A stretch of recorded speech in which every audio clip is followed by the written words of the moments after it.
গত কয়েক মাস ধরে লেনি এবং লটি ঘরের ভেতরের ছোট্ট প্ল্যাটফর্মে চড়ার অনুশীলন করছিল, কিন্তু দীর্ঘ সময় পরে সূর্য উঁকি দিয়ে বসন্ত এসে গেছে। বার্লিন চিড়িয়াখানার যমজ পান্ডা শাবক লেনি ও লটি প্রথমবারের মতো বাইরের ঘেরা জায়গাটি ঘুরে দেখছে। কখনো গাছে খাচ্ছে মজাদার বাঁশ।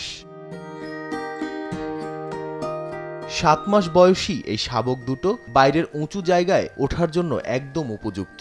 বার্লিন প্রাণীবিদ্যা উদ্যানের বিয়ার কিউরেটর ফ্লোরিয়ান সিক্স বলেন, গাছে ওঠা শুধু বিনোদনমূলক কার্যকলাপই নয়, তবে বড় পান্ডার জন্য একটি অপরিহার্য দক্ষতা। এভাবেই তারা বন্য পরিবেশে শিকারীদের থেকে আত্মরক্ষা করে। গেল বছর আগস্টে জন্ম নেয়া লেনি ও লটি পান্ডা দম্পতি মেংমেং এবং জিয়াওকিং এর সন্তান। 2017 সাল থেকে 15 বছরের চুক্তিতে চীন থেকে ধার নেওয়া হয় পান্ডাগুলোকে। দর্শনার্থীরা প্রতিদিন এদের বাইরের ঘেরা জায়গায় দেখতে পারেন।